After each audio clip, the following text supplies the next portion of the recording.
Lipstick, one of the most iconic beauty products today, has been around for over 5,000 years. Yes, ancient civilizations like the Sumerians and Egyptians were already crushing gemstones and insects to create vibrant lip colors.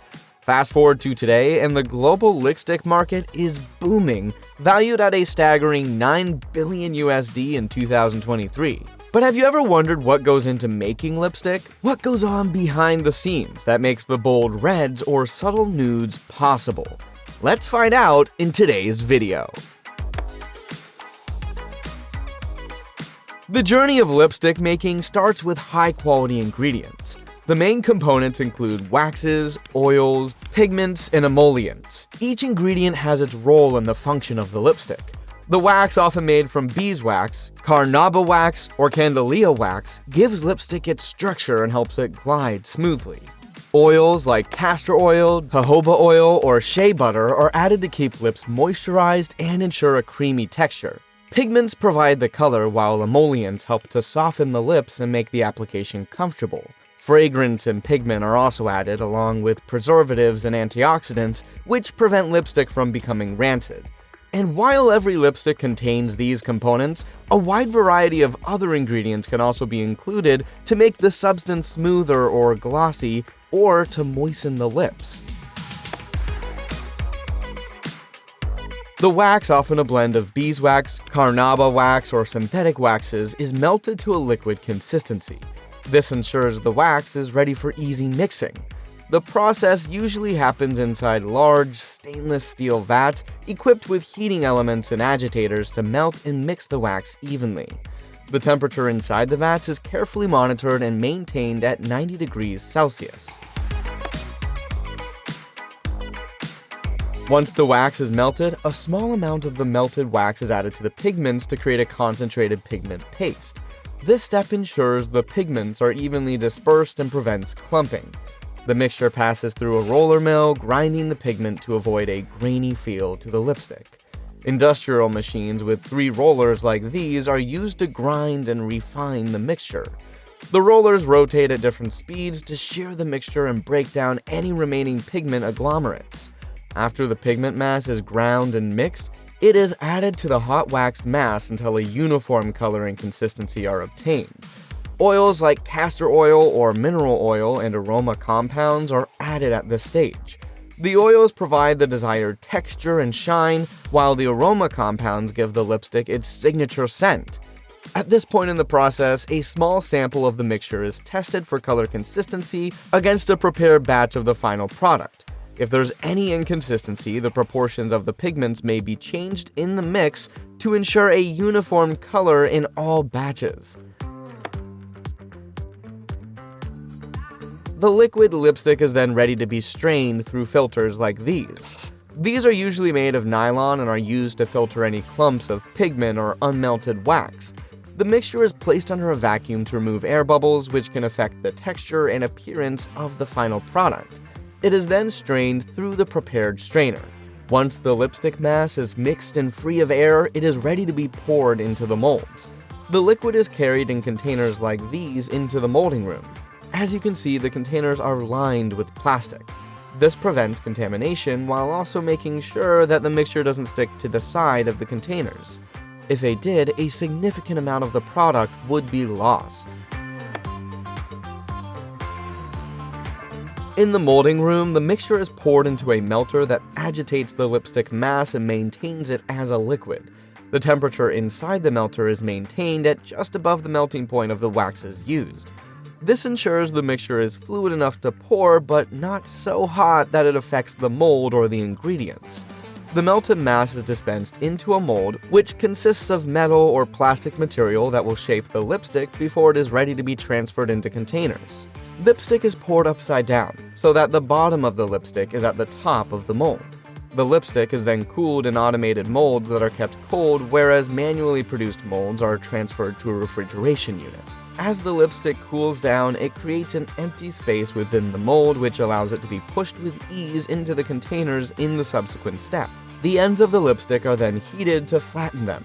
They are then transferred bottom side up into the plastic molds. This is done with the help of blasts of air assisted by little pushers, which push the lipstick out of the mold and into the cases. Before the lipsticks are packaged, they may be tested to determine the melting point. This is done because lipstick should be stable enough not to melt your purse on a hot day. Imagine the mess. The final step in the manufacturing process is the packaging of the lipstick tube. There are a variety of packaging options available, ranging from bulk packs to individual packs. Lipsticks may also be packed as a component in a makeup kit or special promotional offering. This factory employs a line of workers to finish up the packaging job. Each worker places individual labels onto the lipstick containers and places them on a conveyor. Then, another line of workers place the lipstick containers in cardboard boxes.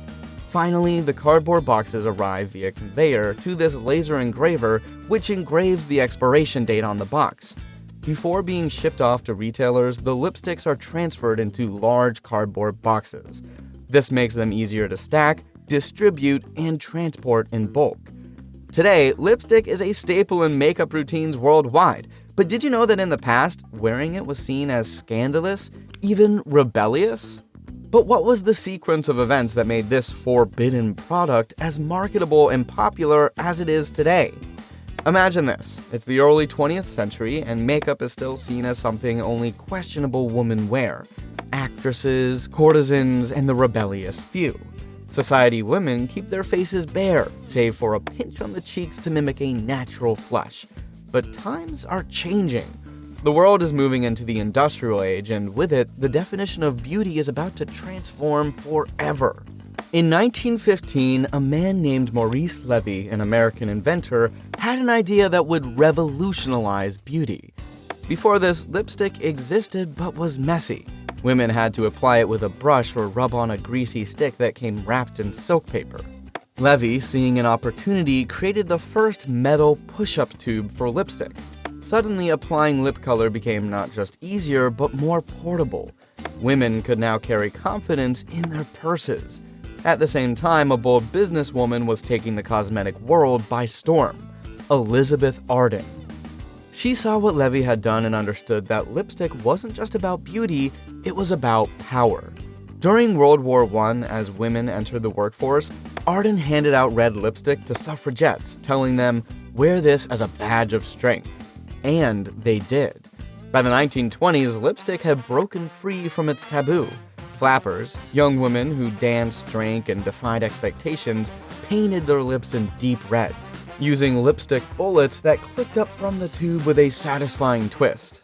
The idea of a woman touching up her lips in public, once scandalous, became stylish.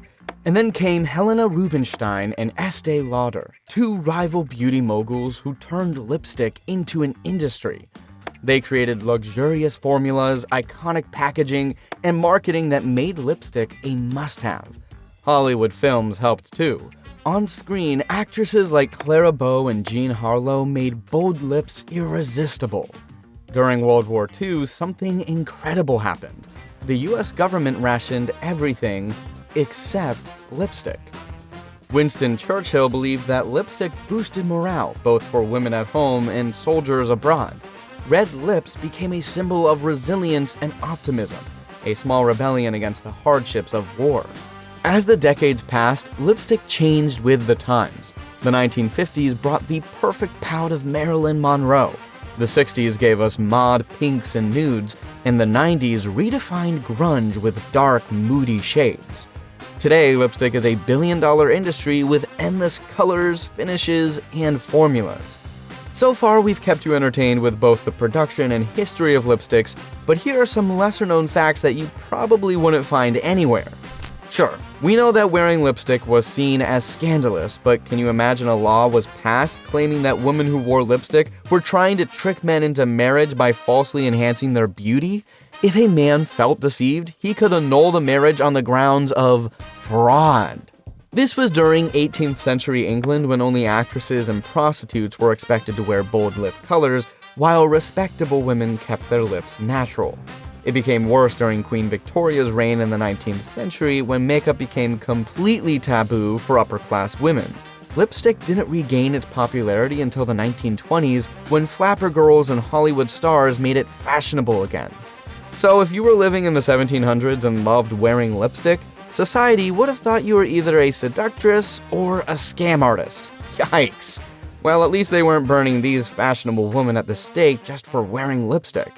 Because that's exactly what was happening in medieval Europe, where wearing red lipstick wasn't just a bold beauty statement, it could get you accused of witchcraft. Back then, people believed that a woman who could change her appearance unnaturally might be using dark magic. Women who dared to wear red lips were thought to be casting spells to seduce men, making them fall in love against their will. This superstition was so strong that some women were literally put on trial for their love of makeup. Can you imagine being burned at the stake just for rocking a bold red lip? Talk about dangerous beauty. You might think these archaic laws may have existed for commoners only, but what about Queen Elizabeth I, who was literally killed just because she wore some lipstick? Her case was genuinely curious. She believed that lipstick had magical healing properties and could ward off illness, even death. She wore lipstick made from red plant dyes and beeswax and applied thick layers daily, even when she fell gravely ill. By the time of her death in 1603, it was said that she had half an inch of lipstick caked on her lips. Unfortunately, her lipstick contained lead, which was extremely toxic. It's possible that her love of makeup actually poisoned her over time. It's genuinely a tragedy though, because she would have loved this lipstick that costs more than a car. This ultra-luxurious lipstick costs $62,000 and is made from 18-karat gold and is studded with 199 diamonds. But here's the catch. You're not even paying for the lipstick itself. You're paying for the extravagant custom case, which you can refill with any shade you like. It's definitely more of a collector's item than an actual beauty product. I mean, would you really want to accidentally leave a $62,000 lipstick in your purse? I admit it's still better than rubbing crushed insects all over my lips, because the Egyptians were doing exactly that.